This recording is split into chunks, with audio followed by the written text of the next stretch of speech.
बिस्मिल्लाहिर्रहमानिर्रहीम। कैसे हैं आप लोग? ठीक हैं? आज के सेशन में हम सैलरी की एंडिंग की छोटी छोटी कुछ पॉइंट्स हैं, उसको कवर करेंगे और उसके बाद हम अगला हेड ऑफ इनकम यानी इनकम फ्रॉम प्रॉपर्टी स्टार्ट करेंगे। तो सबसे पहले हम सैलरी के जो है रिमेनिंग टॉपिक्स में से जिस टॉपिक पे हम लास्ट टाइम थे, प्रोविडेंट फंड, वहां से स्टार्ट करते हैं। ठीक है? अच्छा, इसमें हमने जो कवर किया था उसको क्विकली अगर रिकैप करें तो सबसे पहली बात हमने जो लास्ट क्लास में इसके बारे में कवर की थी वो ये थी कि फंड तीन किस्म का होगा। एक तो स्टेट्यूटरी प्रोविडेंट फंड यानी गवर्नमेंट एम्प्लॉइज का फंड है, दूसरा रिकॉग्नाइज प्रोविडेंट फंड और तीसरा अनरिकॉग्नाइज प्रोविडेंट फंड। हर फंड के तीन कंपोनेंट होते हैं। एक एनुअल बेसिस पे पेमेंट या एनुअल बेसिस पे अक्रेशन की बुनियाद पे एक एम्प्लॉइज कंट्रीब्यूशन, दूसरी एम्प्लॉयर्स कंट्रीब्यूशन और तीसरा एनुअल अक्रेशन ऑफ इंटरेस्ट। एम्प्लॉई और एम्प्लॉयर ने जो कंट्रीब्यूट किया वो हमेशा बराबर होता है और उसे फिर इन्वेस्ट किया जाता है इंटरेस्ट बेरिंग इंस्ट्रूमेंट्स में, और वहां से जो इंटरेस्ट अर्न होता है ईयर का वो भी अकाउंट में क्रेडिट कर दिया जाता है। अब ये एनुअल बेसिस पे अमाउंट्स आ रहे होते हैं। फिर जब बंदा रिटायर हो जाता है तो उस वक्त ये सारे अमाउंट्स अक्यूमुलेटेड बैलेंस उसको पे होता है।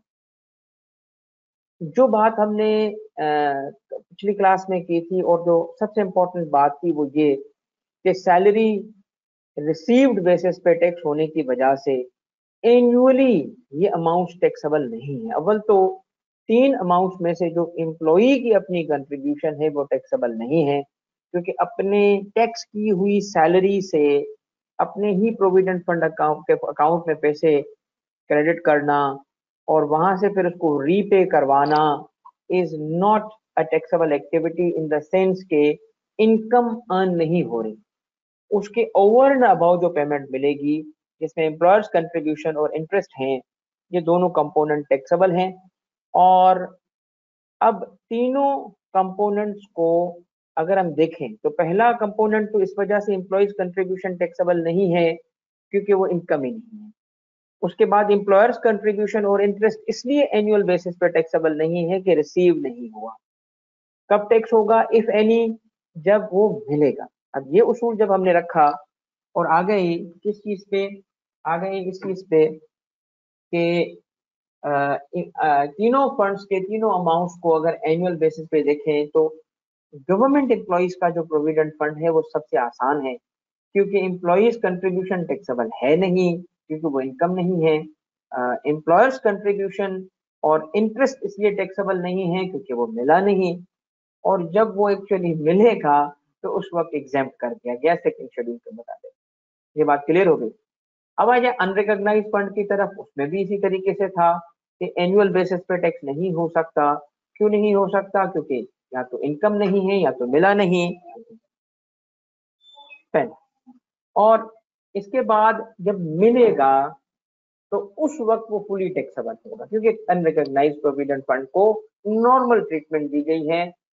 अब फुली टैक्सेबल का मतलब क्या हुआ कि वो अमाउंट जो इनकम होगा, यानी एम्प्लॉय की अपनी कंट्रीब्यूशन भी वहां टैक्स नहीं करेंगे क्योंकि वो इनकम नहीं है। फिर आए हम रिकॉग्नाइज प्रोविडेंट फंड की तरफ और हमने कहा कि यहाँ दो चीजों के जरिए इसको प्रमोट किया गया है, इसको भी कंसेशन दिया गया है। कैसे कि एक तो इसको एनुअल बेसिस पे टैक्स कर दिया गया, एनुअल बेसिस पे डीम किया गया कि ये डीम्ड इनकम है। तो हुआ क्या कि वो दो अमाउंट, कौन से वाले अमाउंट्स, जो एम्प्लॉयर की कंट्रीब्यूशन है और जो इंटरेस्ट है, ये एनुअल बेसिस पे टैक्सेबल बन गए। ठीक है? अब ये एनुअल बेसिस पे टैक्सेबल तो बन गए, मगर टैक्स भी करने का तरीकेकार क्या बताया गया? ऐसा तरीका बताया गया जिसके थ्रू ये कंसेशनल तरीकेकार से टैक्स किए गए, एनुअली टैक्स किए गए। इस वजह से पेड बेसिस पे, आप देखें लास्ट कॉलम में क्या लिखा था एग्जेम्प्ट कर दिया गया, यानी उसको टैक्सेबल नहीं रखा गया, क्योंकि वो एनुअल बेसिस पे अमाउंट ऑलरेडी टैक्स हो चुका होता है। और एनुअल बेसिस पे जो दूसरी बात इसको दी गई वो आज हम पढ़ेंगे क्या, कि टैक्स करते वक्त एक कंसेशनल मेथड से इसको टैक्स किया गया, हाथ खोला, इसको कहा गया टैक्स करेंगे, बट कैसे? एम्प्लॉयर कंट्रीब्यूशन में आ जाते हैं बच्चों। मैं इसको आज इस वजह से इस एरिया को यूज करूंगा। अच्छा जी, परमानेंट हो गया, चलो ये एरिया भी काफी मेरे लिए। तो यहाँ ये पूरा मिट जाएगा वरना, चले ठीक है। तो यहाँ आ जाए बच्चों, तो पहली चीज क्या देखेंगे हम, पहली चीज ये है कि एम्प्लॉयर्स कंट्रीब्यूशन को कैसे टैक्स किया गया है। आ जाए इसमें, देखिए एम्प्लॉयर कंट्रीब्यूशन को टैक्स कैसे किया गया। सबसे पहले हमें कहा गया कि जो अमाउंट इसमें, पहले तो आपका वो अमाउंट होगा जो एम्प्लॉयर ने कंट्रीब्यूट किया। एम्प्लॉयर ने जो अमाउंट कंट्रीब्यूट किया, से एम्प्लॉयर ने कंट्रीब्यूट किया है 3 लाख रुपए साल का, तो एम्प्लॉयर की कंट्रीब्यूशन क्या हो जाएगी, 300,000, करेक्ट। अच्छा, अब हमने देखना है कि वेदर ये 300,000 टैक्सेबल है, अगर है तो कितना, ठीक है ना। एम्प्लॉयर की कंट्रीब्यूशन रिकॉग्नाइज प्रोविडेंट फंड में एनुअली टैक्स होती है। तो कहता है देखो क्या करेंगे हम, वो अमाउंट जो एक्सीडिंग होगा, एक्सीडिंग किसका, 2 के लोअर का। अब दो अमाउंट्स कौन से होंगे, 10% of the basic salary and dearness allowance plus 150,000, ठीक है। कुछ बेरेक्ट के अंदर चीजें ये देखें। अब आप साथ में ना, क्योंकि अभी आपके पास अपडेटेड बेरेक्ट आएगा तो मैं चीजें कनेक्ट भी करूंगा, ताकि आप बेरेक्ट ले जाओगे तो आपको बेरेक्ट यूज करना आ जाए। ये देखें, सबसे पहली बात के ये चीज हम कहाँ से पढ़ रहे हैं, ये 6th शेड्यूल पार्ट 1 में है, ठीक है। 6th शेड्यूल पार्ट 1 में कहाँ पे ये चीज मौजूद है, ये कहलाता है रूल, ठीक है।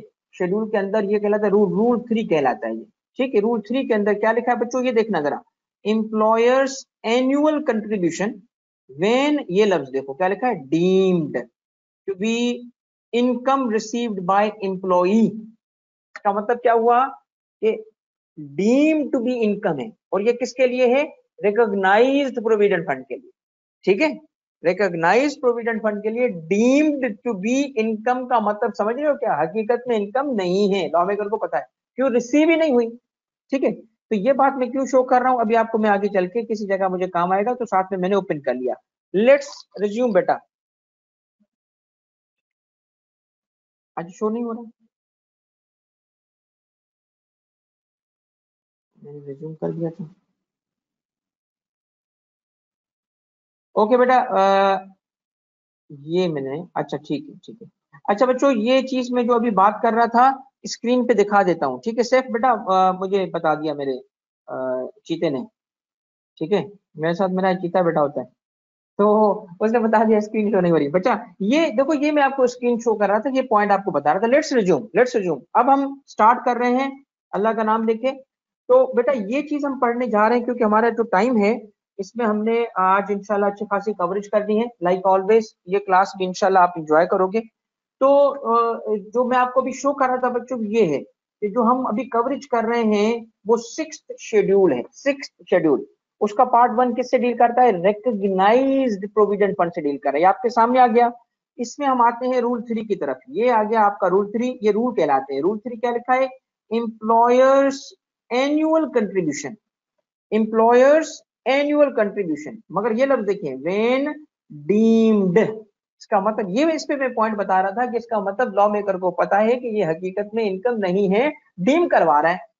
डीम करवाने का मतलब क्या होता है, उसको खुद इल्म है कि हकीकत में ऐसा नहीं है, ये डीमिंग प्रोविजन है।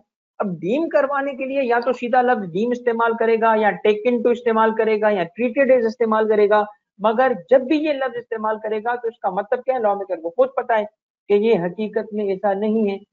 क्यों ऐसा नहीं है, क्योंकि जिस चीज की ये बात करता है वो एनुअल बेसिस पे इनकम नहीं है।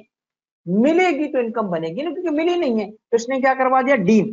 मगर किसके लिए डीम करवाया इसने, रिकॉग्नाइज प्रोविडेंट फंड के लिए। तो ये चीज, इसमें कुछ लीगल पॉइंट आएगा, इसलिए डायरेक्ट से ही उसको समझाया जा सकता है। साथ में मैंने इसको खोल लिया है। अब हम आते हैं बच्चों यहाँ पे, आ जाओ।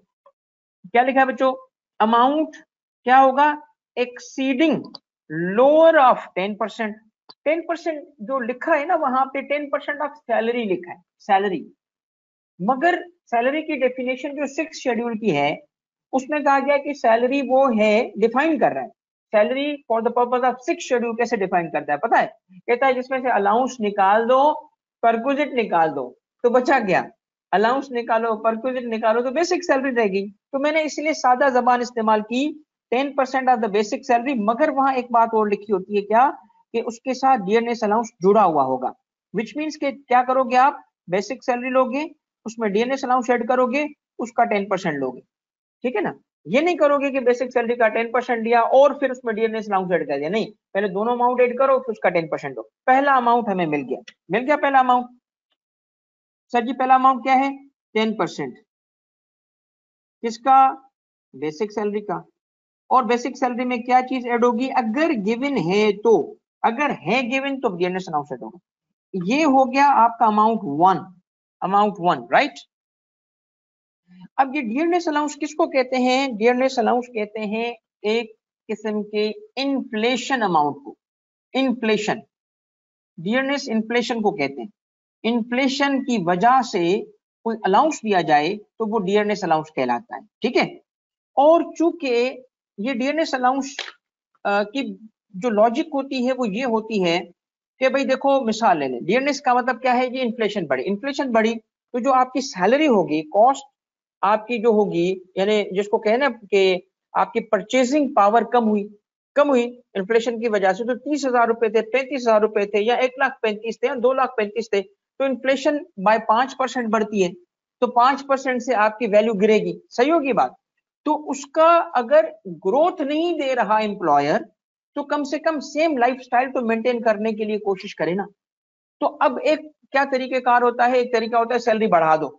बल्कि देखो सैलरी बढ़ाने का मतलब क्या है कि सारे के सारे एम्प्लॉइज की सैलरी बढ़ानी पड़ती है, क्योंकि एक की बढ़ाएंगे तो ऑब्वियसली सबका राइट होगा। तो क्या करते हैं, जिसमें सबकी नहीं बढ़ानी, वो देखो एम्प्लॉयर अपने बिजनेस के हिसाब से काम करेगा। तो अगर वो नहीं बढ़ाना चाहता तो वन वे इसकी सैलरी ना बढ़ाए, डीएनएस अलाउंस दे दे, डीएनएस अलाउंस दे दे, ठीक है। तो डीएनएस अलाउंस अक्सर क्या करते हैं, अक्सर एम्प्लॉयर क्या करते हैं, आगे चल के बेसिक सैलरी के मर्ज कर देते हैं, मर्ज हो जाता है। तो इसका मतलब क्या है, ये इसको अगर कहा जाए ना कि ये बेसिक सैलरी का छोटा बच्चा है, ठीक है। आगे चल के ये मर्ज भी हो जाता है। मर्ज कब होता है? एम्प्लॉयर की मर्जी ना करे मर्ज करना। मैंने अक्सर देखा है एम्प्लॉयर आगे चल के मजबूरी होती है, डीएनएस अलाउंस दे दिया, ठीक है, और फिर आगे चल के क्या करते हैं, बेसिक। तो बेसिक सैलरी से ये काफी कनेक्टेड होता है। ये रिलीफ एडहॉक बेसिस पे भी हो सकता है, ये रिलीफ जो है वो एडहॉक से अलावा परमानेंट भी हो सकता है, ठीक है। एडहॉक का मतलब क्या है कि थोड़ा वक्ती, भाई 1 साल के लिए, 2 साल के लिए। बट बहरहाल अगेन डीएनएस अलाउंस अगर होगा, वो जिस भी वजह से दिया गया, हम उसको ऐड करेंगे बेसिक सैलरी में, फिर 10% लेंगे। तो हम इसको एज अ होल क्या कहते हैं, 10% ऑफ द बेसिक सैलरी। अच्छा लिखा क्या है लॉ में? 10% ऑफ द सैलरी। तो सर आपने बेसिक क्यों लिखा? क्योंकि सैलरी को डिफाइन किया है। फिर वहां कैसे डिफाइन किया है कि सैलरी में क्या है, 6 शेड्यूल में डिफाइन किया गया। सैलरी में से क्या एक्सक्लूड करो? अलाउंस, और क्या एक्सक्लूड करो? परक्विजिट, और डीएनएस अलाउंस हो तो वो ऐड कर लो। तो क्या हो गया, यही हो गया ना बेसिक सैलरी। ओके बच्चों आगे आओ। और दूसरा, अब दूसरी तरफ क्या है, एक फिक्स अमाउंट है। फिक्स अमाउंट कितना है? 150। ये आ गया 150। ये एक फिक्स अमाउंट है, ठीक है। ये आप साथ में देखते भी जाएं कि ये हम कहां से देख रहे हैं। सर जी ये हम यहां से देख रहे हैं, contribution made by the employer in excess of 1/10 of the base of the salary, salary लिखा है। फिर आगे चल के डिफाइन था, और 150 विच एवर इज, क्या लिखा है ये दिखाना है बेटा, विच एवर इज लो।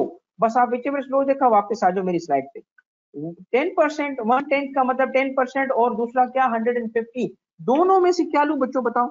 अभी आपको मैंने डायरेक्ट से खोल के दिखाया, क्या लिखा था? Which ever is lower, which ever is lower, ठीक है। ये इसमें से जो भी लोअर होगा ना, उस लोअर को हम फिर कंपेयर करेंगे किससे? एक्चुअल अमाउंट से। किस चीज का एक्चुअल अमाउंट? सर हम वैल्यूएशन कर किसकी रहे हैं? एक्चुअल अमाउंट किसका? जिसकी वैल्यूएशन कर रहे हैं। किसकी वैल्यूएशन कर रहे हैं?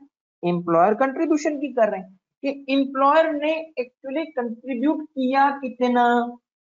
अगर एम्प्लॉयर ने कंट्रीब्यूट किया, मेरी एग्जांपल देखें, टॉप पे मैंने लिखा हुआ है 300,000, तो 300,000 से कंपेयर करेंगे, यानी एक्चुअली यहाँ अमाउंट क्या आया, वो जो एम्प्लॉयर ने कंट्रीब्यूट किया, जिसकी टैक्सेशन हम देख रहे हैं, जिसकी टैक्स ट्रीटमेंट देख रहे हैं, मगर इस 300,000 को टैक्स करना है कि नहीं करना, या इसके किस अमाउंट को टैक्स करना है, उसके उससे पहले हमें एक चाहिए बेंचमार्क। वो बेंचमार्क क्या होगा, दो अमाउंट का लोअर होगा, दो अमाउंट का लोअर होगा स्टेटेड ए लॉ में। और लोअर किन दो अमाउंट्स का होगा, एक तरफ होगा 10% of the basic salary and dearness allowance, और दूसरी तरफ होगा fix amount 150, which ever is lower लिया। हमने कंपेयर किया, जब कंपेयर किया ना, तो इस अमाउंट में से एक्सेस को टैक्स किया जाएगा। किसको टैक्स किया जाएगा, इसका एक्सेस टैक्स किया जाएगा। अब एक्सेस किससे पता चलेगा, इस लोअर को लिया जाएगा, बेस किया जाएगा।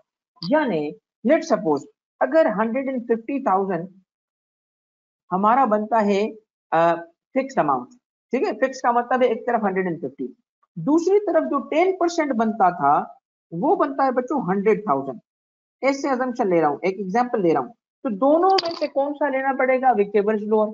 एक तरफ 150, दूसरी तरफ 100,000, तो क्या लिया हमने 100,000। फिर इसको कंपेयर, तो विचेवर इज लोअर क्या हो गया 100,000। अब इसको हम क्या करेंगे, कंपेयर किससे, 300,000 से। एक्सेस है कि नहीं है, 300 में है कितना, 2 लाख रुपए, वो 2 लाख रुपए टैक्स हो जाएगा। अब देखिए अगर यहाँ 100,000 ना होता, यहाँ पे होता से 500,000, बताओ अब क्या करते, सर जी अब हम ये करते विचेवर लोअर की वजह से 150 लेते, और 150 को इससे लेस करते, टैक्सेबल बन जाता कितना 150। ये पॉइंट समझ आ गया आपको, ये वाला बॉक्स समझ आ गया कि कैसे ऑपरेट करेगा। देखिए रिकॉग्नाइज्ड प्रोविडेंट फंड में बच्चों, इसमें रिकॉग्नाइज्ड प्रोविडेंट फंड में याद रखना, रिकॉग्नाइज्ड प्रोविडेंट फंड में एनुअल टैक्सेशन होती है। एनुअल एम्प्लॉयर की कंट्रीब्यूशन को हम टैक्स करते हैं। कैसे टैक्स करते हैं, जितना उसने कंट्रीब्यूट किया उसमें से पहले एक अमाउंट देखेंगे कि जिसको छोड़ा गया है, जिसको टैक्स नहीं किया गया। वो पता कैसे चलेगा, वो पता इस तरह चलेगा कि हम दो अमाउंट में से एक लोअर अमाउंट ले लेंगे। एक तरफ 10% of the basic salary and dearness allowance होगा, दूसरी तरफ क्या होगा, दूसरी तरफ होगा 150। ये याद करना पड़ेगा आपको, 150 का fix amount, which ever is lower, वो हम लेस कर देंगे एक्चुअल कंट्रीब्यूशन से, और जो बैलेंस बचेगा वो टैक्स हो जाएगा। ये बात समझ आ गई बच्चों।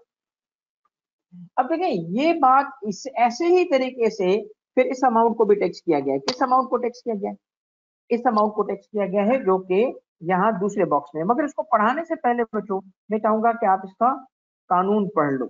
ये लिखा है इसके कानून में, ठीक है, क्या लिखा है, आप जरा इसकी स्क्रीन को थोड़ा बड़ा करता हूं, अब पढ़ो। इंटरेस्ट के बारे में क्या रूल है, interest credited on the balance to the credit of the employee in so far as it exceeds, वो ही excess 1/3 of the salary of the employee, यानी एक तरफ 1/3 is allowed, or or is allowed at rate exceeding such rate as may be fixed by the federal government in this behalf by notification in the official gazette, shall be treated to have been received, जो actually हुआ नहीं होता, but treated to have been received by the employee in that year and shall be included in his total income for that tax year and shall be liable to income tax। तो क्या कहता है, कहता है कि एक तरफ लोगे 1/3, दूसरी तरफ लोगे वो रेट जो नोटिफाई किया है गवर्नमेंट ने रेट नोटिफाई किया बच्चों क्या, 16%। अब पहले इसकी मैकेनिक्स देख लो, फिर मैं आपसे आके एक चीज पूछूंगा। इसने क्या कहा, इसने कहा सर जी बड़ी इंपॉर्टेंट बात है ये, इसको यूज करते हैं ताकि ये फिर सेव भी हो जाए आपके लिए।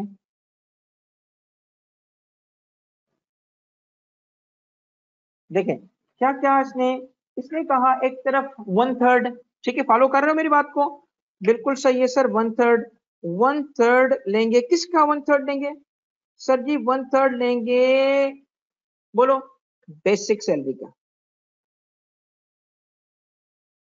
1/3 of basic salary and DNS allowance, इसका 1/3 लेंगे, ठीक है। उसके बाद दूसरा अमाउंट क्या होगा, नोटिफाइड रेट से कैलकुलेट होगा।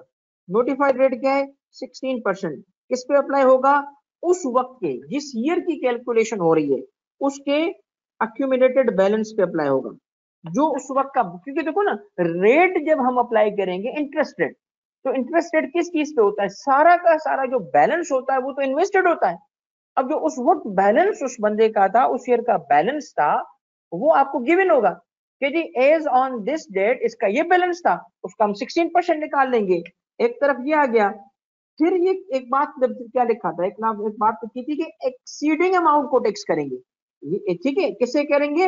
एक्सीडिंग। अब एक्सीडिंग के लिए हमें एक बात ये पता होनी चाहिए ए कि एक्चुअली कितना इंटरेस्ट इसमें अकाउंट में क्रेडिट होता है, यानी actual interest credited in account, जो इसके पैसे कमाए इसने, जो इसके अकाउंट में आए, जिसको कहा गया कि डीम करो कि क्या है वो रिसीव हुआ, ना कि हुआ नहीं, अकाउंट में पड़ा होता है, मिलता नहीं है, कहता नहीं डीम करो कि रिसीव हो गया, कहता फिर इसको टैक्स भी करो। वो कैसे करें? कहता इन दोनों में से एक अमाउंट ले आओ। अब मैं आपको बताता हूं कि वो अमाउंट क्या है। ये अमाउंट इधर, ये अमाउंट कहां से निकलेगा? उसी जगह से निकलेगा। हमने पहले क्या पढ़ा था, गौर से देखना, ये बच्चों बड़ा इंपॉर्टेंट पॉइंट है आपके समझने के लिए। गौर से देखो ये क्या कहता है, contribution made by employer in excess of 1/10 of salary और 150 विच एवर इज लो, लिखा था विच एवर इज लो, ठीक है। हालांकि इसको लोअर लिखना चाहिए, दो का कंपैरिजन हो रहा है, बट चलो विच एवर इज लो। वो क्या करेंगे? टैक्स करेंगे। कहाँ लिखा है? ऊपर लिखा है। यदि क्या करेंगे? वो रिसीव हुआ, रिसीव हुआ तो होगा टैक्स।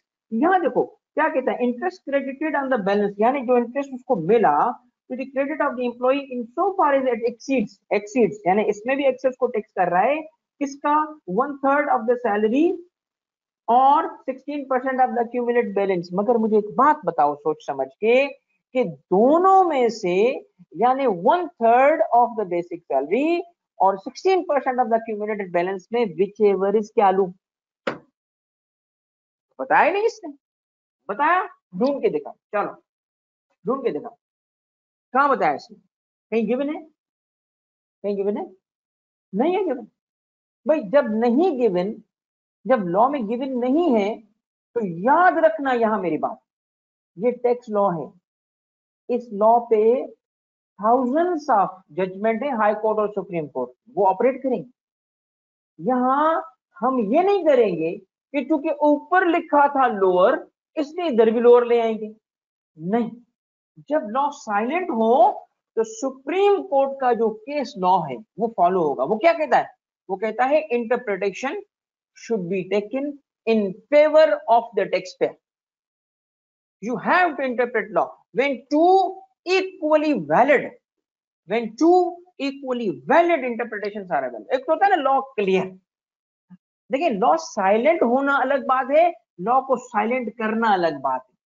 एक होता है ना कि हमने उसका मुंह बंद कर दिया, चुप रहे यार तू, तो हम अपनी मर्जी से जाएंगे, वो वाला नहीं, जिसमें हकीकी तौर पे लॉ साइलेंट बताए है, विच एवर इज व्हाट है, नहीं बताया ना, इसका मतलब क्या करेंगे? लॉ साइलेंट है। अब क्या करें? अब इंटरप्रिटेशन कौन सी लेंगे? जो टैक्स पेयर के हक में हो। बताओ ये जो यार्ड स्टिक होगा बच्चों, beneficial to the taxpayer, जो क्या होगा बताओ ना, इसमें से बताओ मैं क्या लूं? विच एवर इज लोअर लूं, क्योंकि यहाँ जो बी में आएगा ना उस पर टैक्स नहीं लगेगा, उस पर टैक्स नहीं लगेगा, तो विच एवर इज लोअर लूं या हायर लूं? बताओ विच एवर इज हायर लेंगे।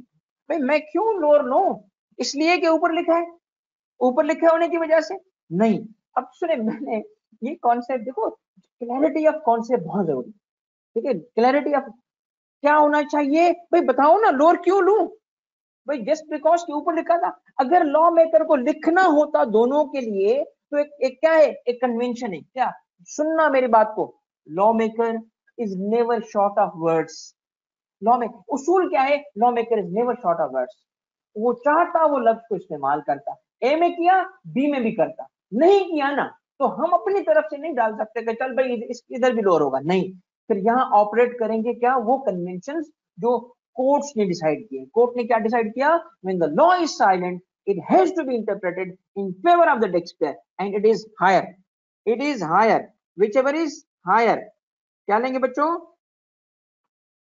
बताओ विच एवर इज हायर। अब बताओ विच एवर इज हायर के बाद हम क्या करें? विच एवर इज हायर लेंगे, हायर ले लिया ना।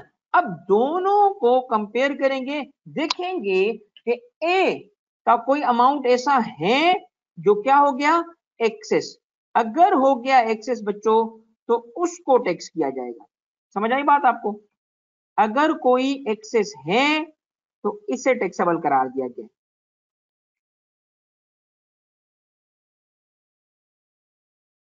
क्या लिखा है? अमाउंट एक्सीडिंग, मैंने ये आपके लिए चूंकि स्लाइड बनाई थी तो ये अपनी तरफ से लिख भी दिया। Amount higher of 1/3 of basic salary and dearness allowance और 16% जो कैलकुलेट होता है किस पे? 16% ऑफ दी जो अक्यूमुलेटेड बैलेंस है उसको एनुअली टैक्स किया जाएगा। तो ये है प्रोविडेंट फंड की टैक्स ट्रीटमेंट। ठीक हो गया? प्रोविडेंट फंड समझ आ गया आपको? नेक्स्ट बेटा थोड़े से छोटे छोटे पॉइंट्स हैं, अब उसकी तरफ जा रहे हैं। अब एक फंड है जो कहलाता है बेनेवलेंट फंड। बेनेवलेंट फंड एक बेनेवलेंस, रहमदिली, ये बड़ा रेयर फंड है। Interestingly one of the organisation जिसका बेनेवलेंट फंड बना है, जिसने अपने एम्प्लॉइज के लिए बेनेवलेंट फंड बना है, one of the organisation, very rare, बहुत कम देखा है मैंने। ठीक है? और मैं टैक्स ऑफिसर हूं, मुझे पता है, मतलब आप थाउजेंड्स ऑफ थाउजेंड्स मैंने कोई इदारे देखे होंगे टैक्स पर्पस के लिए। One of the organisation public है, इस वजह से नाम ले रहा हूं, हमसे उसका ताल्लुक है, इस वजह से बता रहा हूं। आईकेप ने बेनेवलेंट फंड बनाया हुआ है। आईकेप ने अपने एम्प्लॉइज के लिए बेनेवलेंट फंड बनाया। अब बेनेवलेंट फंड क्या होता है देखिएगा, any benevolent grant paid from the benevolent fund to the employees or members of the family, employees are in accordance with the provisions of the central employee benevolent fund or group insurance is exempt, which means के यहाँ आमतौर पे वो जो benevolent fund के rules होंगे वो हमने पढ़ने नहीं है, बट मैं आपको बताता हूँ नॉर्मली क्या होता है। बेनेवलेंट फंड किन जगहों, किन किन वजूहात की वजह से यहाँ से ग्रांट मिलती है। आमतौर पे जो रीजंस होती हैं, एक, कोई इंजरी की वजह से, मसलन एक वर्कर था, फैक्ट्री में काम कर रहा था, मशीन में उसको इंजरी हो गई। ठीक है? अब क्या होगा? ऑब्वियसली वो बंदा वर्कर है या कोई और भी एक्सीडेंट की वजह से इंजरी, वहां से पेमेंट दी जाती है बेनेवलेंट फंड। और दूसरा इसमें क्या होता है, क्यों लिखा है मेंबर्स ऑफ द फैमिली, कि अगर कोई बंदा इन सर्विस बिफोर रिटायरमेंट उसकी डेथ हो गई, उसको भी फैमिली को यहां से कुछ पेमेंट की जा सकती है। मगर जो भी है इसकी टैक्स ट्रीटमेंट क्या है? एग्जेम्प्ट है। तो याद रखिएगा बेनेवलेंट फंड से पेमेंट आएगी तो एग्जेम्प्ट होगी। अब आता है approved superannuation fund. Approved superannuation fund में क्या लिखा है? Any payment from an approved superannuation fund on the death of the beneficiary or in lieu of or in commutation of annuity or by way of refund of contribution on the death of the beneficiary is exempt. Again, superannuation fund किसको कहते हैं?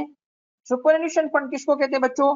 Superannuation कहते हैं उस as को जो as of retirement होती है। एज ऑफ रिटायरमेंट हमारे मुल्क में सुपरएन्युएशन की एज क्या है? 60 ईयर्स। ठीक है? तो ऐसा फंड जो सुपर एन्युएशन के लिए बनाया गया हो, मगर जो फंड्स अब तक बताए गए थे उनके अलावा, इसीलिए क्या लिखा है? द नहीं लिखा, एंड कोई सा भी फंड हो। कौन सा फंड? सुपर एन्युएशन पर्पस के लिए रिटायरमेंट के वक्त यहां से बेनिफिट। तो सर जी अभी तो हमने यही पढ़े थे, retirement, benevolent fund, provident fund, pension fund, नहीं, इनके अलावा, इनकी ट्रीटमेंट तो स्पेसिफिक हो गई ना, इनके अलावा कोई और फंड हो और उसमें से पेमेंट किस किस नेचर की मिले। सबसे पहले डेथ ऑफ द बेनिफिशियरी या कम्यूटेशन ऑफ एन्युटी। एन्युटी कहा जाता है एनुअल पेमेंट को। एनुअल पेमेंट को अगर कोई पेंशन, देखिए उसका स्पेसिफिकेशन नहीं है, अगर कोई पेंशन है एनुअल लेगा, एन्युटी कहलाएगी। कोई अमाउंट एनुअल बेसिस पे लिया जाएगा, एन्युटी कहलाएगी। तो रिटायरमेंट का ऐसा अमाउंट जो एन्युटी हो उसको कम्यूट किया जाए। अब कम्यूटेशन क्या होता है? कम्यूटेशन का मतलब होता है इस तरह कि सपोज करें मुझे कोई अमाउंट मिलना है over a period of time, और से, जैसे मैं कम्यूटेशन का कॉन्सेप्ट समझा रहा हूं, ठीक है? कम्यूटेशन का कॉन्सेप्ट क्या होगा कि मैं उसको कम्यूट करना चाहता हूं। सपोज वो मुझे मिलना है 1 2 3 4 5 6 इंस्टॉलमेंट में मिलना है सपोज, या मुझे रेगुलर बेसिस पे मिलना है, और हर दफा मुझे 100,000 मिलना था। 6 इंस्टॉलमेंट में मुझे 100,000 का अमाउंट यानी 600,000 मिलना था। अब मैं चाहता हूं कि मुझे लमसम में एक अमाउंट मिल जाए, मैं उसको कम्यूट करना चाहता हूँ। कम्यूट करने का क्या मतलब हुआ कि मैं इस पॉइंट पे चाहता हूं कि 6 लाख में से एक चंक मुझे एक साथ मिल जाए। तो उसके लिए फिर रूल्स होते हैं। सपोज करें कि जी क्या रूल हो सकते हैं कि जी कम्यूट तुम कर सकते हो सिर्फ 50%। तो हमारा अमाउंट कितना था 600,000, उसका मतलब है कि जी 3 लाख रुपए तक मुझे मिला और बाकी रिमेनिंग कितना रह गया 3 लाख। उस 3 लाख को इस तरह डिवाइड करके over a period of time दिया जा सकता है। मगर सुन लो ये टैक्स लॉ नहीं है, इस तफसील में हमने नहीं जाना। हम सिर्फ क्या देखेंगे, ये एम्प्लॉयर जाने उसका उसके रूल्स जाने। हम सिर्फ क्या देखेंगे, क्या किसी पर्सन को ये पेमेंट मिली, कोई फंड ऐसा एग्जिस्ट कर रहा है जो सुपर एन्यूएशन फंड हो, ठीक है। उन फंड्स के अलावा जिनको हम तफसीली तौर पे एक एक करके डिस्कस करके आए, उसके अलावा कोई फंड है क्या उसमें से पैसे मिले, मिले किस नेचर के मिले, डेथ हो गई बेनिफिशियरी की तो मिले, कम्यूट किया उसको इस तरीके से मिले, या अपनी कंट्रीब्यूशन थी कुछ वो मिली। तो क्या कहता है लॉ कि ऐसे फंड्स की ये वाली ट्रीटमेंट्स एग्जाम्प्ट होंगी। अब एक क्लॉज 53A है, फाइनेंस बिल में प्रपोजल था कि इसको ओमिट किया जाए। फाइनेंस बिल में इसको ओमिट करने की प्रपोजल थी, बट फाइनेंस एक्ट में इसको ओमिट नहीं किया गया था। तो आपको याद होगा कि मैं जब तक के notified in the official gazette finance act नहीं आया तब तक मैं उस चेंजेस को नहीं मानता, ठीक है। जब तक नोटिफाइड नहीं होता ना तब तक हमें खुद नहीं पता होता, और वो भी कौन सा अथेंटिक, अथेंटिक कौन सा है जो कि गजट में होगा। तो गजट की जो कॉपी है उसके हिसाब से क्लॉज 53A ओमिट नहीं है, लॉ का हिस्सा है, हम पढ़ेंगे। ये क्लॉज 53A कहाँ है, ये है सेकंड शेड्यूल के पार्ट 1 में। कहाँ है सेकंड शेड्यूल और उसका पार्ट 1। इसका मतलब क्या है सेकंड शेड्यूल पार्ट 1 एग्जेम्पशंस, ये एग्जेम्पशन में गिवन है, ये एग्जेम्प्ट अमाउंट का जिक्र हो रहा है। एग्जेम्प्ट का क्या एग्जेम्प्ट किया गया है, ये देखें। अगर इसमें मैंने अपने हिसाब से टेबल बनाया है, ठीक है, उसकी लैंग्वेज को आगे रखते हैं। सबसे पहले क्या है, क्या मिल रहा है एम्प्लॉय को, फूड, फूड मिल रहा है, मगर क्या कौन सा, फ्री या सब्सिडाइज फूड। तो सबसे पहला पॉइंट क्या है बेटा कि उसकी टैक्स ट्रीटमेंट देखी जाए तो टैक्सेबल। तो अगर किसी को फूड मिले, अगर किसी को सब्सिडाइज फूड मिले तो वो टैक्सेबल है, रूल ये है कि टैक्सेबल है। मगर एग्जेम्पशन क्या है, जो जो क्लॉज 53A है वो क्या है, क्लॉज 53A ये है, क्या कहता है कि ये हो जाएगा एग्जेम्प्ट।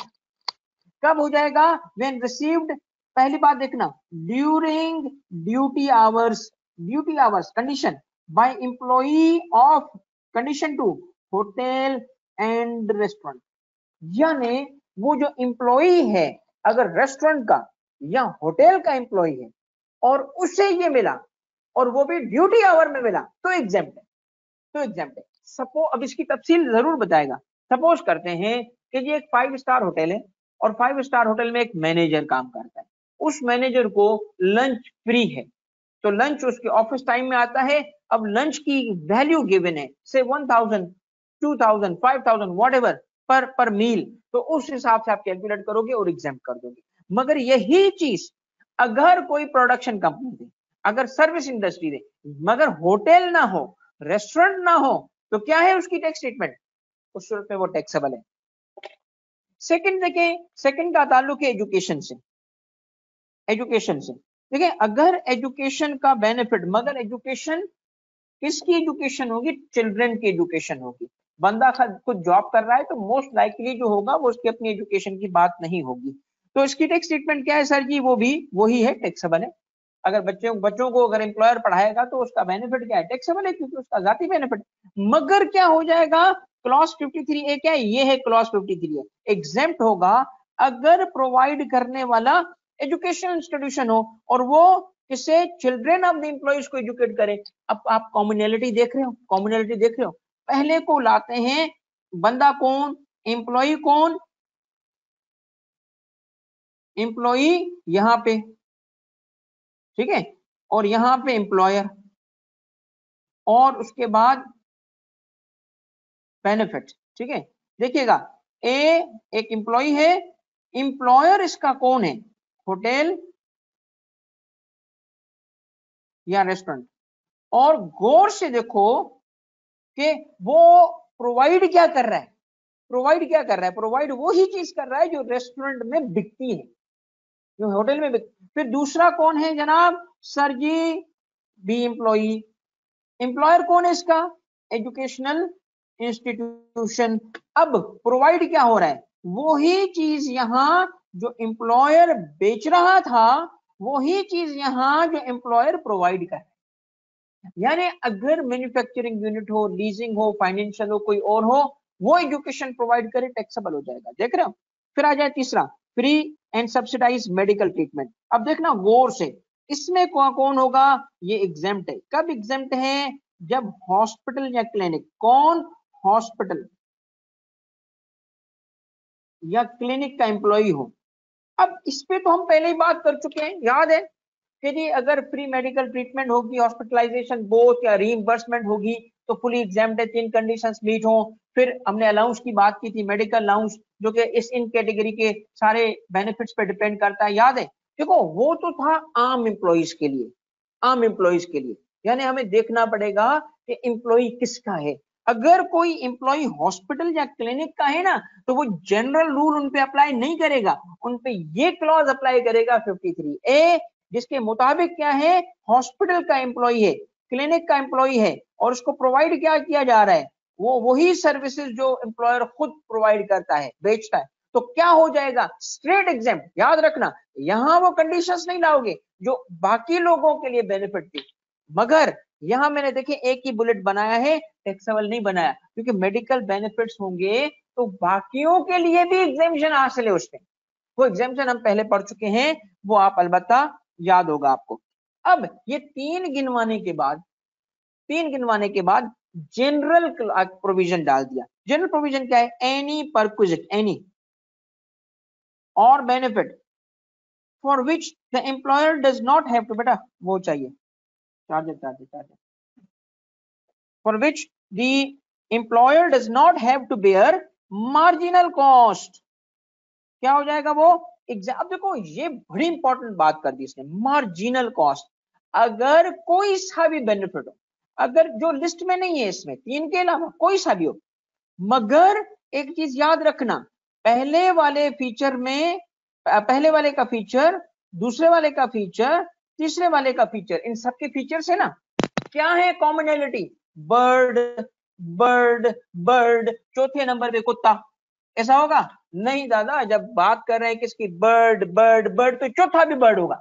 ये क्या कहलाता है, ये कहलाता है प्रिंसिपल ऑफ एजेसडम जनरस। ये एक प्रिंसिपल है, टैक्स पे अप्लाई करता है। इसको क्या कहते हैं, एजेसडम जनरस। क्या होता है एजेसडम जनरस, ये आपको पेपर के नहीं बता रहा, इसीलिए इस पे फोकस नहीं करना। एजेसडम जनरस क्या कहता है, एजेसडम जनरस कहता है कि जब स्पेसिफिक लिस्ट की एंड पे जनरल आएगी ना बात, तो जनरल भी लिमिट होगी by the same genre, by the same family जो कि स्पेसिफिक थी। तो स्पेसिफिक में क्या था, वो एम्प्लॉयर वही चीज दे रहा था जो खुद प्रोवाइड करता, वही चीज जो एम्प्लॉयर खुद प्रोवाइड कर रहा था, उसका जिक्र हो रहा है। अब देखिए यहाँ पे मेरी बात, मैं आपसे एक एग्जांपल देता हूं, उस एग्जांपल के बाद मैं आपको जो है एक्सप्लेन करूंगा। से बेटा एक एम्प्लॉय है किसका, टेक्सटाइल मिल का। कब, यहां नंबर 4 में कवर होगा, नंबर 1 सर जी, नंबर 2 और नंबर 4, और ये है नंबर 4 आपका, 3 के बाद नंबर 4। नंबर 4 में कब आएगा, जब टेक्सटाइल वाला, जब टेक्सटाइल वाला क्या प्रोवाइड करे, जो ऊपर बताई हुई बातें थी ना वो ही प्रोवाइड करें। क्या भाई टेक्सटाइल क्या प्रोवाइड कर सकता है, बताओ। टेक्सटाइल कोई कोई बताएगा क्या प्रोवाइड करे, भाई टेक्सटाइल वाला गाड़ी तो नहीं देगा ना। इसमें कवर होने के लिए क्या करे कि हम उसको कंसिडर करें कि नंबर 4 में कवर हुआ कि नहीं हुआ। तो भाई टेक्सटाइल वाला क्या होगा, कोई फैब्रिक ही देगा ना, कोई फैब्रिक देगा। देखें इसके अलावा एक है मोबाइल फोन कंपनी, बताइए क्या प्रोवाइड करें मोबाइल फोन। सर जी मोबाइल फोन वाली कंपनी आपको हैंडसेट दे दे, ठीक है। मोबाइल फोन कंपनी आपको फ्री कनेक्शन दे दे, फ्री नंबर, फ्री कनेक्शन। ठीक है। अच्छा, इसके अलावा क्या है जी, कराची के हिसाब से मिसाल दे रहा हूं बच्चों।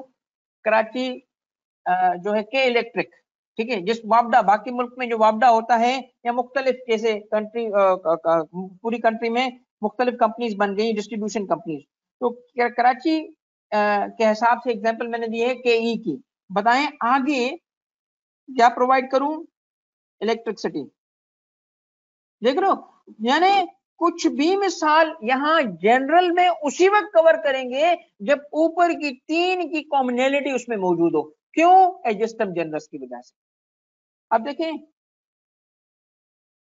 बैंक क्या प्रोवाइड करें? फ्री अकाउंट, चलो फ्री लॉकर, लॉकर सर्विसेज। अब मैं आपसे पूछता हूं कि ये सारी की सारी चीजें जो हमने देखी, इन आगे आने वाली एग्जांपल्स में कितने एग्जांपल्स हैं? 1 2 3 4 और 5। ये 5 एग्जांपल्स हैं बच्चों। इन 5 एग्जांपल्स में हमने देखना क्या है? हमने देखना ये है कि क्या ये 5 एग्जांपल्स क्या कैटेगरी 4 में, जिसमें किसी का नाम नहीं लिखा, किसी सेक्टर इंडस्ट्री का जिक्र नहीं किया गया, उसमें कवर होते हैं कि नहीं होते? ठीक है। तो पहले हमने क्या कहा कि टेक्सटाइल वाले को उसी वक्त हम शामिल समझेंगे, मोबाइल फोन को, केई को, बैंक को, जब वही चीज प्रोवाइड करे जो उसका बिजनेस, तब उसमें कवर हुए। हो गए? हाँ जी हो गए। कोई मिसालें हैं जो अपना काम करते हैं। अब अगली चीज क्या देखनी है? एग्जेम्पशन कब मिलेगी? एक टेक्सटाइल कंपनी है, एक उसने ड्रेस दे दिया अपने एम्प्लॉइज को, इज इट टैक्सेबल और एग्जेम्प्ट? तो इसके लिए नंबर 4 में एक बहुत बड़ा क्राइटेरियन रखा गया। और क्राइटेरियन क्या है कि देखो कि वो बेनिफिट प्रोवाइड करते वक्त क्या एम्प्लॉयर को कौन सी कॉस्ट, कौन सी कॉस्ट, मार्जिनल कॉस्ट इनकर हुई कि नहीं हुई। याद रखना, it is not opportunity cost, it is not opportunity. Opportunity cost तो होगी, होगी, हम होगी, चाहे कोई भी केस होगा उसकी अपॉर्चुनिटी कॉस्ट होगी, उसकी बात नहीं कर रहा, इसकी बात कर रहा है मार्जिनल कॉस्ट की एग्जाम्पल। अब आते हैं पहले एग्जाम्पल। टेक्सटाइल वाले ने जब ड्रेस दिया, ये लो भाई ड्रेस, आजा बेटा, ये ले बेटा तू ड्रेस, तो उसने क्या, कहां से बनाया होगा ड्रेस? वो बना होगा ना, उसमें मटेरियल है ना, कॉस्ट लगी होगी ना। तो क्या मार्जिनल कॉस्ट है कि नहीं है? मार्जिनल कॉस्ट मुझसे बेहतर तुम लोग जानते हैं क्या होता है marginal cost. Every extra unit बनाते वक्त की कॉस्ट, क्या कॉस्ट इनकर हुई कि नहीं हुई? क्या उसने तावीज से बना लिया कि बाबा जी को बुलाया, बाबा जी पढ़ कोई दुआ, तो ड्रेसेस ही ड्रेसेस हो यहाँ पे, ठीक है ना, बाबा जी ने जादू से हाथ डाला और ड्रेस ही ड्रेस फेंक आ गया, ये ले बेटा ये ले, ऐसा तो नहीं हुआ ना। विच मीन्स के कॉस्ट इनकर हुई, हुई। तो हम क्या कहेंगे? टेक्सटाइल की जो बेनिफिट मिला एम्प्लॉय को वो टैक्सेबल है, वो एग्जाम्प्ट नहीं है, क्योंकि इसमें मार्जिनल कॉस्ट इनकर हुई। और क्राइटेरियन क्या था? मार्जिनल कॉस्ट इनकर ना हो तो एग्जाम्प्ट है, मार्जिनल कॉस्ट इनकर होगी टैक्सेबल है, नहीं होगी एग्जाम्प्ट है। बेनिफिट कौन सा? कोई सा भी। मगर क्या, आगे बढ़े, मोबाइल फोन क्या प्रोवाइड करा? Mobile phone handset. अब क्या हैंडसेट जो है खरीदा, बनाया, क्या कॉस्ट इनकर हुई? सर जी हुई। तो क्या कहेंगे? हैंडसेट प्रोवाइड करेगी मोबाइल फोन कंपनी, टैक्स होगा दादा, टैक्स होगा। क्यों? एक क्राइटेरिया देखना था ना, कौन सा क्राइटेरियन देखना था? एक क्राइटेरियन देखना था, और वो क्या था? मार्जिनल कॉस्ट है कि नहीं है टैक्सेबल। तीसरा देखो, मोबाइल फोन कंपनी ने दे दिया फ्री कनेक्शन, ये ले भाई गोल्डन नंबर। क्या गोल्डन नंबर है? 7 दफा जीरो। तू एम्प्लॉई ऐसा है कि तू जीरो है, ले तू 7 दफा जीरो। उन्होंने गोल्डन नंबर दे दिया उसको, 7 दफा एक, 7 दफा जीरो। अब क्या गया, एम्प्लॉय खुश हो गया। मुझे बताओ, कोई नंबर देने के लिए मार्जिनल कॉस्ट इंटर करनी पड़ी कि नहीं करी? नहीं। उसके लिए को टावर लगाना पड़ा? नहीं। इसका मतलब है कि अगर फ्री कनेक्शन दिया गया तो कनेक्शन की सिर्फ हद तक, कनेक्शन की हद तक कोई मार्जिनल कॉस्ट इनकर नहीं, उसके लिए अलग से टावर नहीं लगता। हाँ, अपॉर्चुनिटी कॉस्ट है। तो ये कैसे अपॉर्चुनिटी कॉस्ट है? भाई वो नंबर इसको नहीं देते, वो एयर टाइम किसी और को मिलता ना। तो क्या लॉ ने कहा? अपॉर्चुनिटी कॉस्ट की बात की नहीं, किसकी बात की? मार्जिनल कॉस्ट की। वो है कि नहीं है? नहीं है, एग्जेम्प्ट। हमें पहले एग्जेम्पशन मिल चुकी है, तालियां। कौन सी एग्जेम्पशन है? वो एग्जेम्पशन है ये। कैसे पता चला? सर देखें, mobile phone company free connection दे, मैं रोज बात कर रहा हूँ पूरी पूरी रात, बीवी को शक हो जाता है पता नहीं किससे बात कर रहा है। भाई मुफ्त का कनेक्शन, जिससे चाहे बात कर, एम्प्लॉयर ने मुफ्त का कनेक्शन दिया हुआ है और बात है। तो एम्प्लॉयर को ये सर्विस देने के लिए कोई कॉस्ट इनकर करनी पड़ती है, मार्जिनल कॉस्ट, उसको सर्विस के लिए का एक्स्ट्रा कॉस्ट, हाँ अपॉर्चुनिटी कॉस्ट नहीं याद रखना, ठीक है। तो क्या हो गया, एग्जेम्प्ट हो गया। तीसरा आ जाओ बच्चों, केई ने कहा 500 यूनिट, वापडा ने कहा 1000 यूनिट, बताएं क्या यहाँ मार्जिनल कॉस्ट है? क्यों भाई, बिजली कैसे बनती है, कंबस्टन वाटर, कोई तो होगी नहीं, पैसे लग रहे हैं ना, तो क्या होगा, टैक्सेबल, एग्जेम्प्ट नहीं है। बैंक ने फ्री लॉकर दे दिया, भाई देखिए लॉकर दिया ना, मेरे लिए अलग लॉकर बनाया तो नहीं ना, बना हुआ था ना, तो क्या मार्जिनल कॉस्ट इनकर करनी पड़ी, नहीं। तो ये दो, इन एग्जांपल्स में मेरी दो एग्जांपल्स थी। अब मैं आता हूं, आपको लेके आता हूं एक आखिरी केस की तरफ। हाँ, आखिरी केस की तरफ आते हैं बच्चों। देखिए अगर एक मैं बताता हूं, ये नंबर 1 2 3 4 देख रहे हो ना, नंबर 1 नंबर 2 नंबर 3 नंबर 4, पहले नंबर 1 जो था ना नंबर 2 पे होता था, ठीक है। ये बात कैसे है, ये बात बच्चों इस तरह है, जिस चीज को हम पढ़ रहे हैं वो है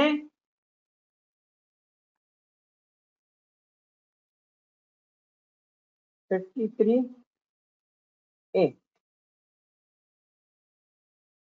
तुम सर्च नहीं कर रहे हो भाई, हाँ आ गया, देख रहे हो भाई, नजर आ गया, ये 53 जो पढ़े, following perquisites receive by an employee by virtue of his employment are exempt. कहां लिखा है एग्जेम्प्ट, शेड्यूल में। ये नंबर 1 देखो क्या है, नंबर 1 ओमिट हो गया, नंबर 1 ओमिट कर दिया, नंबर 2 से मैंने नंबरिंग की, फ्री फूड कहाँ है नंबर 2 पे, तो नंबर 1 पता है क्या था, नंबर 1 जो ओमिट किया है ना, आ जाओ मैं आपको बताता हूँ कि कितना उन्होंने अच्छा काम किया या गलत काम किया है, क्या किया।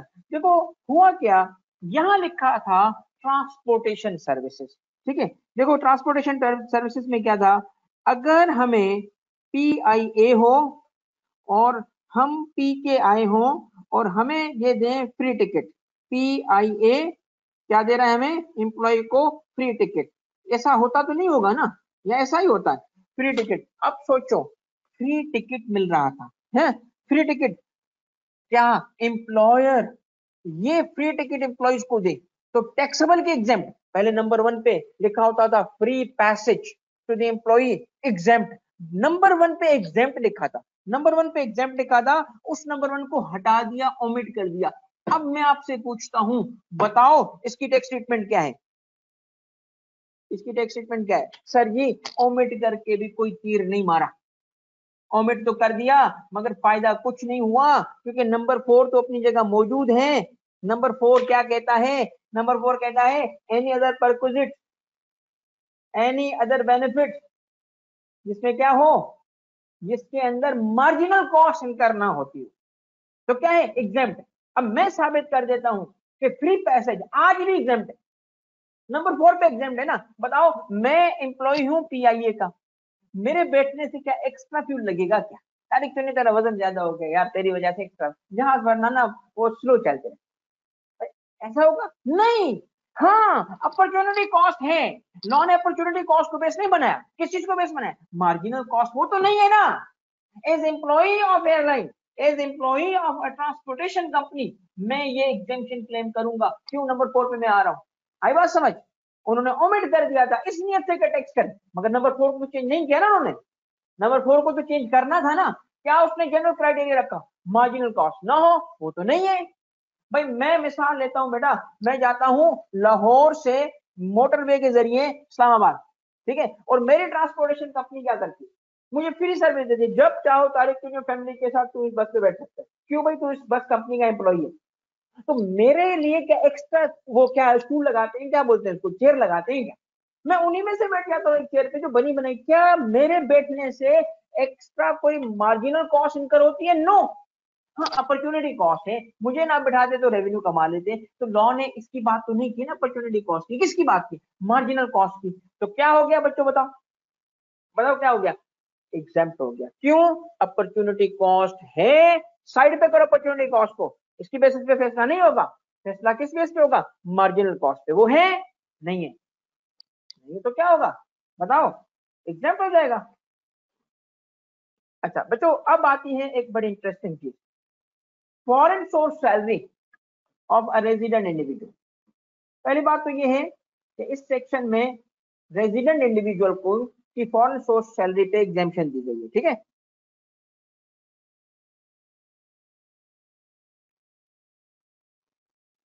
ओके, अब एक सवाल है थोड़ा सा, ये मैं अभी आंसर करना चाहता हूँ। मोहम्मद सईद का सवाल है कि वो जो पिछली हमने बात की थी क्लिनिक और हॉस्पिटल के एम्प्लॉयज की, तो मोहम्मद सईद कहता है कि सर जब वो वैसे ही एग्जाम्प्ट है तो इसको अलग क्यों किया गया है।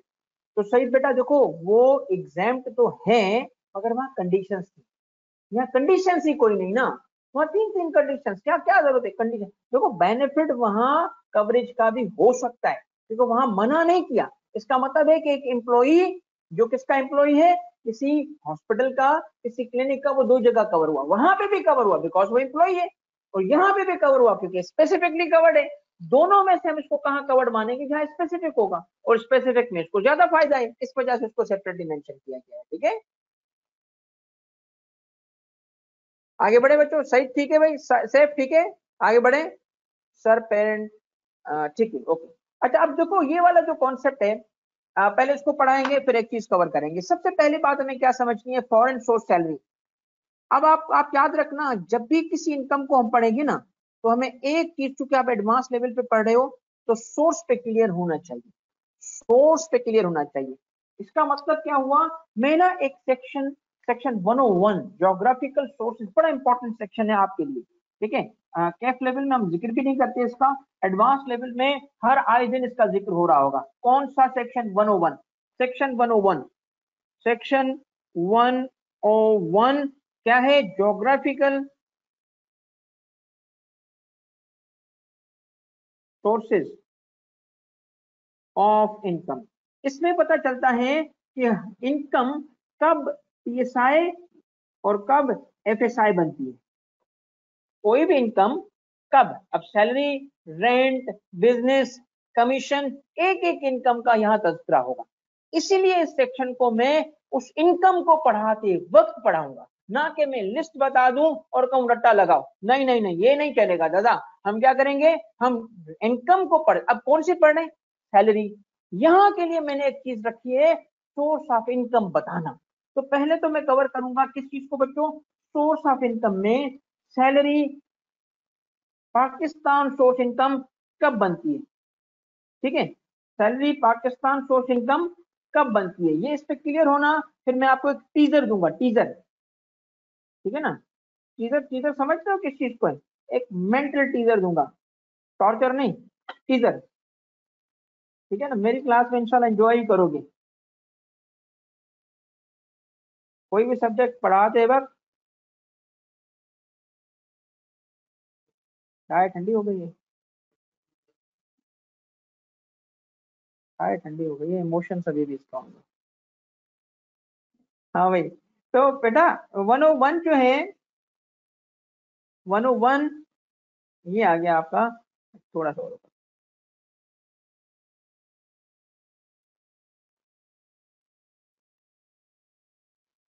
पेज थोड़ा सा,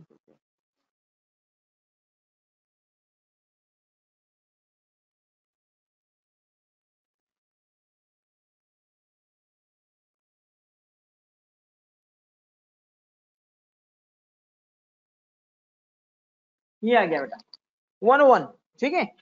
अब देखना बेटा, उमर सही तवज्जो करना बच्चों, क्या कहा है इसने 101 ने, ज्योग्राफिकल सोर्सेस ऑफ इनकम। सबसे पहले सबसेक्शन 1 किसके लिए, सैलरी के लिए, क्या कहता है सर जी, ये कहता है सैलरी पाकिस्तान सोर्स इनकम कब बनेगी, पीएसआई कब बनेगी, ठीक है।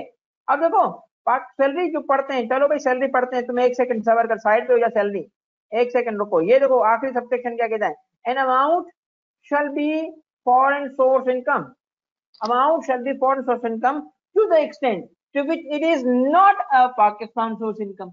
इसका मतलब समझते हो क्या है, इसका मतलब है कि अगर कोई सैलरी सबसेक्शन 1 में कवर नहीं हुई, सबसेक्शन 1 में कवर नहीं हुई, तो बन जाएगी फॉरेन सोर्स, और अगर वो फॉरेन सोर्स बन गई तो सेक्शन 102 अप्लाई कर जाएगा। ये है आपका 102, ठीक है, ये आपका 102 है जो इस पर अप्लाई कर जाएगा। क्या लिखा है, फॉरेन सोर्स सैलरी, समझ रहे हो। तो हमें क्या समझना पड़ेगा पहले, पाकिस्तान सोर्स क्या होती है? Salary.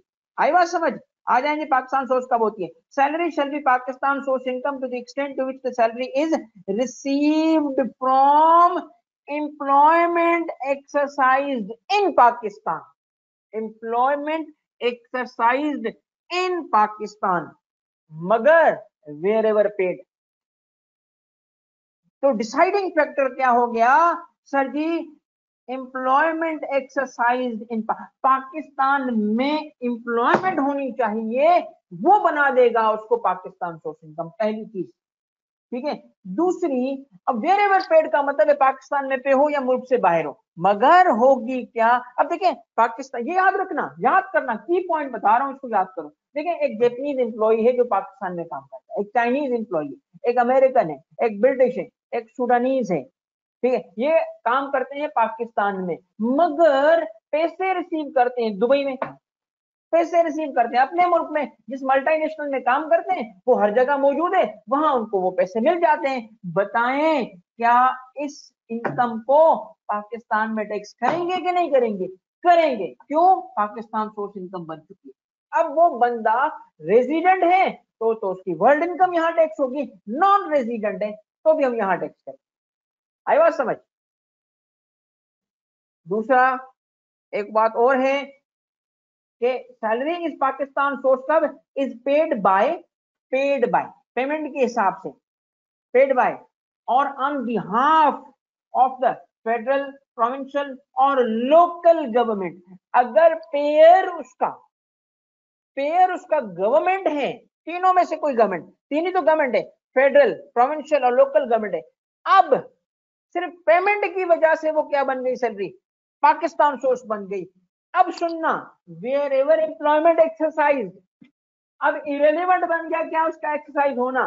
Suppose Pakistani ambassador to UK, Pakistan high commissioner to UK, Pakistan ambassador to America, Pakistan, ये कहां काम करते हैं? मुल्क से बाहर। Wherever employment is exercise, मुल्क से बाहर, मगर पेयर कौन है? Government of Pakistan. क्या बन चुकी है सैलरी? पाकिस्तान सोर्स। क्लियर हो गया पाकिस्तान सोर्स कब बनती है? हाँ जी सर, एक एम्प्लॉयमेंट की बेसिस पे, एक पेयर की बेसिस। आम केस क्या है? एम्प्लॉयमेंट की बेसिस पे वो पाकिस्तान में होनी चाहिए, पेमेंट कहीं पे भी, और गवर्नमेंट इन्वॉल्व होगी तो पेमेंट की बेसिस पे एम्प्लॉयमेंट कहीं पे भी। क्या बन गया? पाकिस्तान सोर्स। अब याद रखना, मैं इस पे एक आपको टीजर दूंगा बाद में, जब ये टॉपिक में कवर कर लूंगा उस वक्त आपको मैं, पहले इसको कवर करेंगे, ठीक है। क्या है? अब क्लियर होगा। एनी सैलरी, कौन सी? फॉरेन सोर्स सैलरी, इसका मतलब एम्प्लॉयमेंट कहाँ हुई? मुल्क से बाहर। रेजिडेंट की मुल्क से बाहर सैलरी, क्या मतलब है भाईजान? क्या मतलब है? मतलब ये है कि सैलरी, यार ये मतलब कनेक्शन क्यों नहीं बनाते? अक्ल वाले अक्ल इस्तेमाल क्यों नहीं करते? कोई इल्म, कोई सब्जेक्ट मुश्किल और बोरिंग नहीं है। उसको मुश्किल और टीचर, उसको मुश्किल बनाने वाला हम खुद और हमारा टीचर, क्योंकि हम जहन बना लेते हैं ये मुश्किल है, और टीचर जो होता है वो उसको मुश्किल कर देता है। उसको मुश्किल बनाने वाले हम, हमारा टीचर, हमारे बुक्स हैं। कोई इल्म, मैं मानने के लिए तैयार नहीं हूं कि अगर कोई इल्म है और बोरिंग हो, कोई इल्म बोरिंग नहीं हो सकता, क्योंकि इंसान बना ही इल्म के लिए। अल्लाह को जानना क्या है? अल्लाह को जानना इल्म ही तो है। तो क्या, क्यों इंसान को पैदा किया अल्लाह ने? हदीस कुदसी में क्या है कि मैं छुपा हुआ खजाना था, मैंने चाहा कि मुझे पहचाना जाए। तो क्या है तुम्हारी और मेरे वजूद का मकसद? इल्म हासिल करना। यार वो बोरिंग कैसे हो सकता है? यार उसमें मजा कैसे नहीं होगा जब तेरे और मेरे पैदाइश की जुस्तजू इल्म है, वो कोई सा भी इल्म हो, कोई सा भी इल्म हो। मैं तो कहता हूं हर इल्म हासिल करना है बात। अब मेरा तुम्हारा पैदा होना तो बोरिंग नहीं हो सकता दादा। आजा अकल इस्तेमाल करते हैं, देखते कैसे इसका मकसद निकालते हैं हम। देखिए सबसे पहले बात क्या है? फॉरेन सोर्स इनकम है सर जी। उसके बाद क्या कहा? सैलरी। उसके बाद क्या कहा? इंडिविजुअल। और वो कौन है? रेजिडेंट। तो समझ जाओ ना कि साल का कुछ हिस्सा वो बाहर था, अभी अभी लौटा है, वो दुबई रिटर्न बंदा है, और कुछ वहां कमाया था मगर पाकिस्तान में आ गया और कितने दिन 183 डेज से ज्यादा इधर था, इसका मतलब साल का कुछ हिस्सा वो मुल्क से बाहर था, वो वहां रहा, अब यहाँ आ गया, बन गया रेजिडेंट। रेजिडेंट के हम पाकिस्तान सोर्स और फॉरेन सोर्स दोनों को टैक्स करते हैं। मगर सोचो बच्चों कि जो पहले महीने से वो जुलाई, अगस्त, सितंबर वो वहां था, किसी और मुल्क में था, बाकी आ गया पाकिस्तान में, अब पाकिस्तान में बन गया रेजिडेंट पर्सन, तो इस वजह से उसकी बाहर की इनकम को भी पाकिस्तान में टैक्सेबल बना दिया। तो सोचो दुनिया भर में सैलरी एट सोर्स डिडक्ट होके मिलती है, तो उस बंदे की तो ये सैलरी पे से टैक्स डिडक्ट करवा के आया होगा, हम पाकिस्तान में उसको दोबारा टैक्स कर रहे हैं। कहते हैं नहीं नहीं नहीं देखो, इसीलिए गौर से देखो, एक सैलरी, दो पाकिस्तान सोर्स, तीन इंडिविजुअल, चार रेजिडेंट, सब मिला लो, ये एग्जेम्पशन देना तुम्हें समझ आ जाएगा कि क्यों दी गई है इसको। क्या कहता है एनी, ये देखो बच्चों, any foreign source salary received by a resident individual is exempt from tax if the individual has paid foreign income tax in respect। Double taxation नहीं करना ना, डबल टैक्सेशन नहीं करना ना, वहां उसने पे किया है, छोड़ो, एग्जेम्प्ट, क्रेडिट में जाना ही नहीं है, एग्जेम्प्ट छोड़ो, सैलरीड पर्सन है, टैक्स क्या है।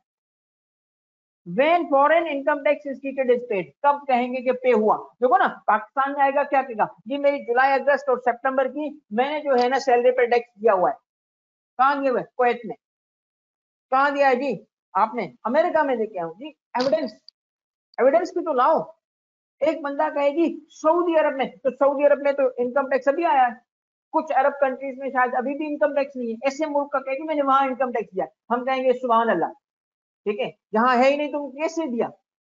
तो इसीलिए एविडेंस मांगा जाएगा कि तुमने टैक्स पे किया, अच्छा एविडेंस किधर है, ये है evidence. A resident individual is treated as having paid foreign income tax in respect of foreign source salary if the tax has been withheld from salary। withheld अगर हुई, एम्प्लॉयर ने withhold की और वो यहाँ आया, उसके पास एविडेंस है, सर ये देखें जी मेरा एम्प्लॉयर का नाम, ये देखें मेरा सैलरी स्लिप है ना, इतने दिरहम मैंने डिडक्ट करवाया हुआ, सफिशिएंट एविडेंस है कि टैक्स डिडक्ट हुआ। फिर क्या है, and tax has been paid to the revenue authority, उस मुल्क की रेवेन्यू अथॉरिटी को पे किया, ये क्या है, ये एविडेंस है, किस चीज का, ये इसका एविडेंस है कि पे हो चुका, ठीक है। अब ये तो था 101, 101 में क्योंकि सैलरी का जिक्र था हमने इस वजह से यहां इसको कवर किया। फॉरेन सोर्स सैलरी एक रेजिडेंट की एग्जेम्प्ट की गई है बशर्ते के उस पर टैक्स लगाओ, ठीक है। अब आ जाओ बच्चों, एक पहले टीजर, जल्दी नहीं है, टीजर एक चीज सुनो, फिर आपको मैं इस टॉपिक की एंडिंग करूंगा। अब टीजर सुनो बच्चों, टीजर ये है, अब इसका मैं जवाब नहीं दूंगा, ये टीजर है, यानी तुम खुद सॉल्व करोगे फिर मुझे जवाब भेजोगे, मैं अगली क्लास में इसका जवाब दूंगा। मैं आपको डेटा दे रहा हूं, डेटा ये है कि we have a company, we have a foreign company, ठीक है, यूके दूर लग रहा है तो यूएई सोच लो, we have a Pakistan company, दोनों क्या है, एसोसिएट, एसोसिएट है। अब कैसे एसोसिएटेड है छोड़ दो, वो 100% ओन है, सब्सिडरी नहीं, section 85 of income tax ordinance की रिक्वायरमेंट मीट हो रही है, they are associate. UK company का एक एम्प्लॉय है एक्स जो यूके में ही काम करता है, वहीं यूके में ही एम्प्लॉयमेंट रजिस्ट्री, ठीक है। पाकिस्तान कंपनी ने, पाकिस्तान कंपनी ने इशू की एम्प्लॉय शेयर स्कीम और इसको दे दिए शेयर्स, ठीक हो गया, शेयर्स दे दिए। शेयर्स कितने थे, 10,000 shares. Fair market value date of issue, date of issue है बेटा 15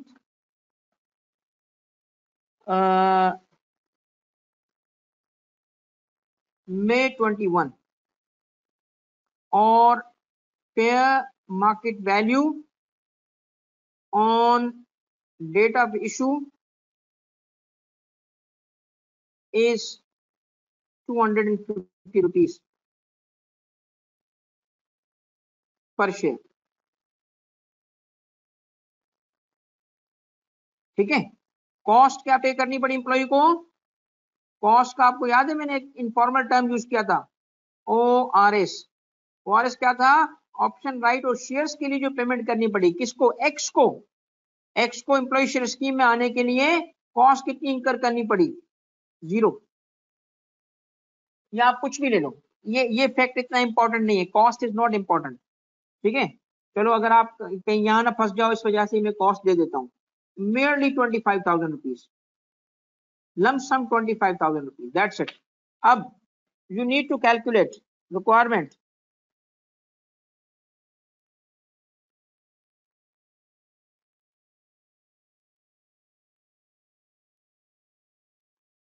calculate amount chargeable under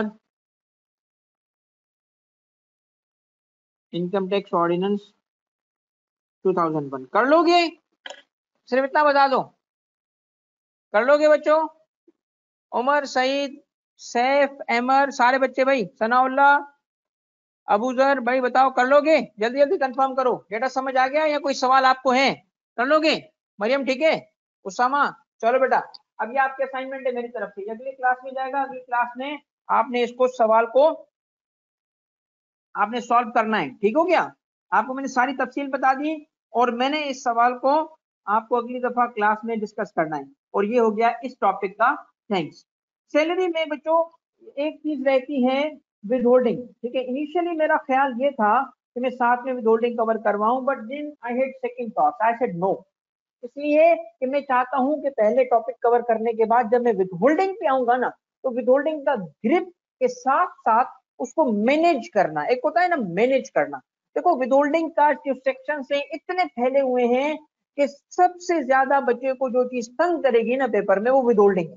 तो मैंने कहा कि इसको अगर मैं इस तरह फैला दूंगा ना तो बच्चे का ग्रिप फील नहीं होगा, तो इसलिए मैं विद होल्डिंग को एक सिंगल जगह करके कवरेज करने के लिए, ग्रिप देने के लिए पढ़ाऊंगा। ठीक है, ये मैंने सोचा, इसलिए मैं विद होल्डिंग एक साथ पढ़ाऊंगा। हाँ, उस वक्त इंशाल्लाह ऐसा पढ़ाऊंगा विद होल्डिंग के पाकिस्तान में कोई नहीं पढ़ाता। इंशाल्लाह, अल्लाह से उम्मीद है कि वो सेशन भी आपका बहुत अच्छा रहेगा। तो विद होल्डिंग को हम उसी वक्त कवर करेंगे। ठीक है।